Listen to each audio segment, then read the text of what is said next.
disons que la capacité d'un polylinguiste normal, c'est d'abord de traduire une langue dans une autre, à comprendre les significations, les signifiants, et de trouver des équivalents pour chaque signifiant, et puis pouvoir passer d'une langue à l'autre. Donc à mon avis, dans votre travail, je me demande s'il n'y a pas deux choses qui traversent ça, c'est-à-dire la question du rythme et la question du polylinguisme. Sachant que c'est peut-être la question qui nous traverse tous, mais qui est ce double. Effectivement, le rythme, c'est très, très profond. Après, c'est un petit peu ce que j'essayais d'expliquer en introduction, en posant le fait qu'on pouvait se placer dans un entre-deux ou dans quelque chose de différent d'une analyse d'une société, mettons une société sans écriture pour faciliter lambda amérindienne ou autre, ou d'une analyse, d'une pratique langagière d'une société traditionnelle. Nous, notre problème en tant qu'historien de ces sociétés stratifiées, c'est que ce sont des sociétés où le centre du langage n'est pas la langue maternelle, authentique ou quoi que ce soit de ce genre-là. Il l'est peut-être, mais on ne l'a pas de toute façon, puisqu'il n'est jamais reflété par les textes. Il ne l'est pas au niveau de l'idéologie linguistique, parce que c'est quelque chose de totalement... c'est une pensée très perverse pour un clerc latin du XIIIe siècle, mais je pense aussi pour la plus grande partie des clercs d'écoutable du XIIIe siècle, que la bonne langue est la langue maternelle ou la langue de la maison, des choses comme ça. Pour eux, la bonne langue, c'est effectivement la langue parfaite.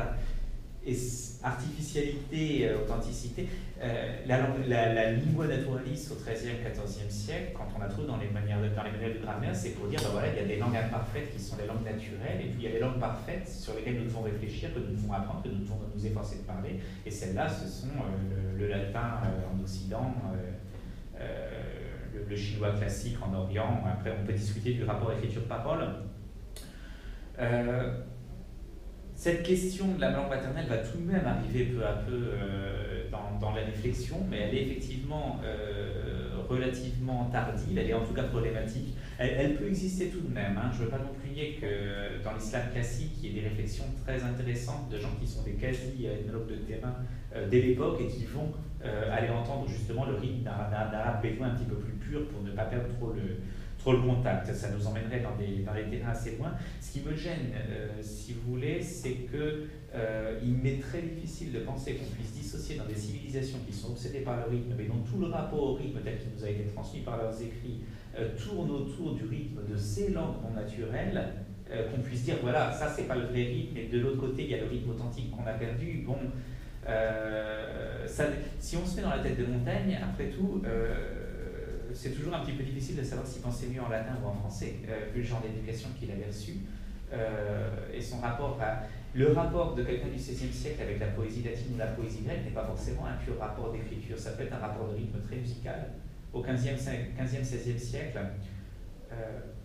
on fait des adaptations constantes de poèmes latins de tout genre, dont les poèmes classiques, les passages de l'Énéide par exemple, en musique, et on se dispute entre écoles musicales pour savoir comment les rythmer en musique avec des trouvailles extrêmement intéressantes pour rétablir des mélodies à rythme long brève, censé respecter le rythme de la métrique. Évidemment, c'est un univers très artificiel. Et si ce genre de pensée, si le fait qu'on s'entraîtripe entre intellectuels dans les cours, au niveau princier, et quasiment dès l'enfance autour de ce genre de problème est central dans ce genre de culture, c'est bien qu'il voit aussi le rythme dans cette dimension-là.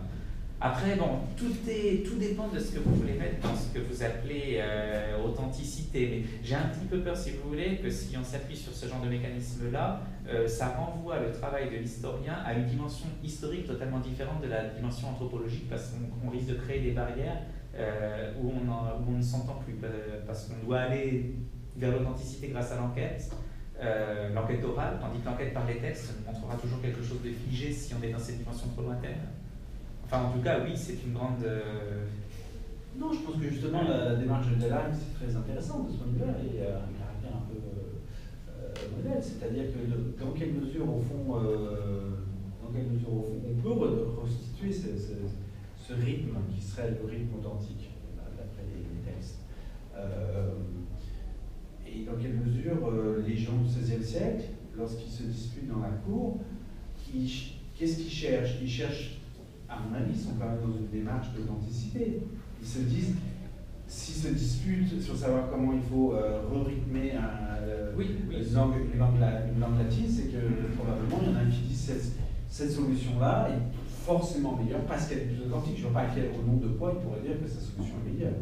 Je ne pense pas qu'il va dire que sa solution est meilleure parce qu'elle est plus esthétique. Il va dire que sa solution est meilleure parce qu'elle est plus, dans l'esprit de la langue. Donc il y a cette idée qu'il faut restituer en permanence cet esprit de la langue. Je peux peut-être en partie te répondre à ça, si vous permettez. C'est que, bon, la question du rythme dans la voix, c'est d'ailleurs pas seulement le rythme, parce que dans la composition de la voix, la voix est un émetteur sonore très particulier que nous ne percevons pas parce que nous parlons, donc beaucoup de choses nous échappent. Mais il y a une forme d'attaque. Nous respirons en parlant.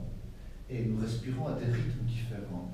Et par exemple, quand tu as des gens qui parlent ce qu'on dit une langue étrangère, on va dire sans accent. Et en réalité, pour une oreille exercée, on verra bien qu'ils n'ont pas d'accent, mais ils parlent pas cette langue comme quelqu'un parle sa langue maternelle, parce qu'il y a justement des petites variations des rythmes d'attaque de respiration qui font qu'en réalité, ce n'est pas la même voix. Et il y a une symbolique, je pense, de toute façon, il y a une symbolique très ancienne de la voix. La voix, c'est cet organe très étrange qui énonce, qui répète la parole divine, qui rapporte la parole sacrée, et que ça m'a frappé quand vous dites, je ne savais pas que par exemple les constitutions de Melfi ont été rythmées. Et très rythmées. Et c'est la base du droit romain européen par la suite. Et donc, avec cette idée, d'ailleurs, ce qu'on avait dit l'autre jour, c'est pas par hasard que sur les continents en moins, le verdict doit être toujours dit par le juge. Bon, on arrive dans une situation un petit peu moderne où ça peut être juste écrit, ou au moins, donc on a parfois cette situation paradoxale où le magistrat va lire pendant 2 heures, 3 heures, et le verdict à haute voix. Enfin bon, je reviens. Donc il y a quelque chose qui intrigue beaucoup. Alors, nous ne sommes pas spécialement sensibles à cette variation rythmique aujourd'hui parce que nous vivons dans une société urbaine de multicomposés où il y a beaucoup de variations. Et donc, il y a tellement de variations que finalement, ces variations ne sont plus sensibles. Ce que nous percevons plus, c'est l'accent, c'est la variation d'accent. Les variations sont très sensibles. Les présentateurs des médias, ils font traîner des sons qui sont vraiment caractéristiques. Ils font tous pareil. Il y a une langue de la radio et de la télévision qui est... Bien sûr, il y a des normes, mais je veux dire, il y a certains éléments. Mais ces éléments-là, dans une société qui était beaucoup plus fermée, donc qui parle la même langue, mais qu'on se déplaçait à une certaine distance, déjà il y avait des petites variations. Mais on pouvait s'identifier comme ça. Aujourd'hui, on ne les perçoit même pas, on parle tous la même langue et on ne les verrait pas. Donc, il y a quelque chose, à la fois il y a une symbolique de la voix humaine, et à la fois il y a ce mystère de ces variations. Donc, on parle la même langue, et pourtant il y a des variations. Ces variations sont... Et évidemment, il va y avoir naturellement la querelle, quel est le bon rythme, quelle est la bonne cadence. Quand on a parlé de la cadence de la langue, que ça existait autrefois, mais aujourd'hui il y a des écrivains en différentes langues qui vont dire quelle est la bonne cadence rythmique de la langue. Je pourrais vous donner des exemples, c'est un thème qui est toujours propre. Il y a des écrivains qui vont critiquer d'autres, qui sont... C'est pas la bonne cadence rythmique de la langue, c'est pas la bonne expression linguistique. Donc, c'est toujours quelque chose qui... Mais posons la formule. Est-ce qu'il serait capable, au-delà de la critique générale, dont on comprend d'ailleurs le bien fondé ou l'intérêt, de donner une formule? Ça n'est pas la bonne cadence, c'est cette formule cadentielle qu'il doit appliquer. Là, ça serait la différence. Non, là c'est beaucoup plus difficile. Là, c'est beaucoup plus compliqué. Moi, je me rappelle que, par exemple, si on prend l'hébreu, les écrivains hébreux, Amos Oz disait que, par exemple, la bonne cadence de la langue, comme ça, c'est de mettre le verbe au début, parce que ça donne ça. Bon, la langue parlée n'est pas vraiment comme ça, hein, mais on comprend que ça a une image de la langue qui apparaît. Et souvent, donc, quand il donne juste un truc partiel, parce que ça ne suffit pas, même si le verbe, en réalité, impulse une certaine... donc voilà, mais je pense que, en fait, c'est quelque chose encore assez sensible, mais qu'on n'arriverait pas à le définir concrètement. Et puis c'est évident que c'est resté très prégnant en littérature, le contraire serait surprenant, mais là aussi ça m'intéresse de travailler sur presque une banalité, mais au niveau institutionnel on a du mal à le faire passer parfois, parce que ce ne sont pas les mêmes gens qui travaillent au Moyen-Âge sur la littérature et sur le non littéraire, et en fait on voit des mécanismes de formalisation exactement semblables utilisés en littérature, en non littérature, là où aujourd'hui ça serait effectivement moins évident, ça ne serait pas évident d'écrire une lettre d'amour et une loi de la même façon, alors qu'à certaines époques ça a pu l'être de cette manière-là. Là, il y a eu des processus de dissociation probablement liés à ce qu'on peut tout de même appeler une complexification complexification générale de la société qui a imposé le fait de travailler avec des matrices différentes, des spécialisations différentes. Et bon, la polyglossie, oui, ça c'est vraiment un gros problème. Et est-ce qu'on ne peut pas concevoir des univers tellement naturellement polyglossiques que le problème de l'authenticité ne se pose pas dans les mêmes termes? C'est à voir aussi. Moi je pense que oui, mais là encore, entre une enquête, là pour le coup, il pourrait peut-être se demander s'il n'y aurait pas un autre type de comparatisme, un comparatisme pour lequel on se ferait beaucoup plus taper sur les doigts encore. Le comparatisme, c'est toujours risqué. C'est toujours risqué, c'est normal de toute façon. Ou alors il faut le faire à 4 mains ou à 6 mains pour que ça soit moins risqué. Un comparatisme entre des pratiques de société traditionnelles et des pratiques de société et des pratiques historiques documentées et des pratiques de société moderne. Après, vous connaissez sans doute l'article fondateur sur la ville aussi, tout le monde de Ferguson, tout le monde le connaît. Et il a été tout de même, maintenant, c'est critiqué en permanence partout, mais c'est une mission qui a été extraordinairement productive en sociolinguistique pendant 50 ans. Et cet article est en partie une espèce de compromis entre une réflexion de type historique et une réflexion de type linguistique, ou plutôt sociolinguistique. C'est pas vraiment de c'est loin de l'ethnolinguistique, c'est de la sociolinguistique. Il prend ces exemples à moitié dans le Moyen-Âge, à moitié au XXe siècle. Après, évidemment, ça récèle des fragilités. Il y a beaucoup de gens qui ont hurlé à la perspective de la comparaison entre les équilibres catalo-roussel-Kiva et ce qui se passait au Moyen-Âge entre le latin et l'empire populaire. Je voudrais juste poser une petite question, parce que question vraiment. Donc, quand vous parlez de cet orthonan qui était cette construction, est-ce que c'était vraiment une langue administrative qui descendait jusqu'à différentes échelles de l'Empire?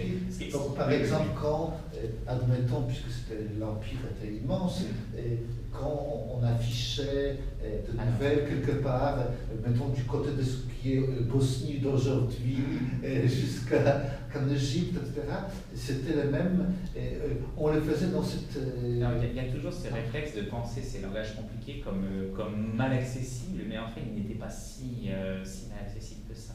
Avec le nombre d'élites turques répandues dans tout l'Empire et le nombre de gens qui à l'Est maîtrisaient le persan, il y avait en fait beaucoup de lettrés qui étaient parfaitement capables de jongler avec ce genre de langage, jusqu'en Algérie où il y avait une caste qui était tout de même très turque, tous les gens qui s'appellent en Tunisie, Koulouli aujourd'hui, il s'appelle Koulouli pour une raison.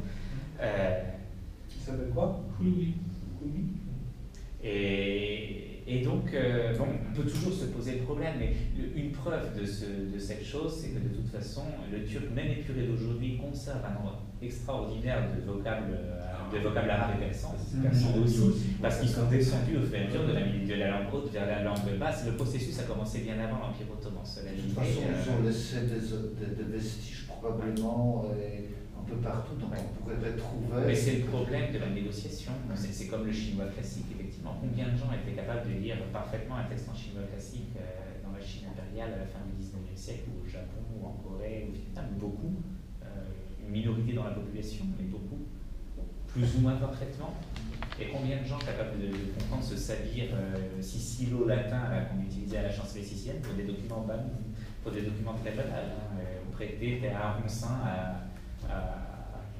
à cette personne pour qu'elle puisse se déplacer de Palerme à la Diligente, et voilà, un GLG, comme ça veut dire. Après, évidemment, on traite les symptômes d'incompréhension sont toujours quelque chose sur lequel il faut travailler. Et là encore, on manque de gens pour travailler.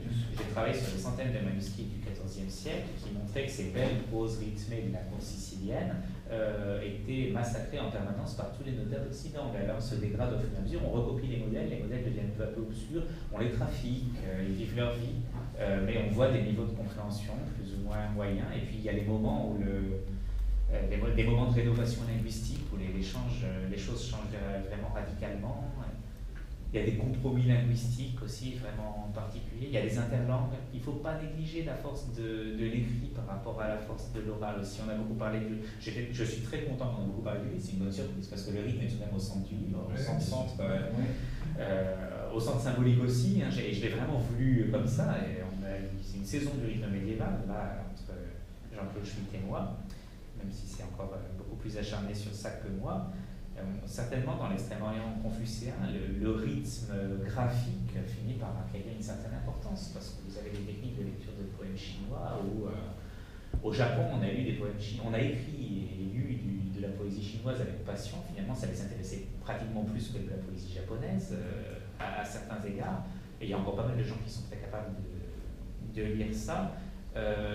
Mais la technique de lecture en japonais détruit le rythme en recomposant avec la syntaxe japonaise, ce que, soit dit en passant, on fait encore dans les liens de présentation classique de poésie chinoise au Japon, et n'importe quel japonais un peu cultivé peut arriver directement à lire le chinois classique comme ça, c'est une grande chance qu'ils ont.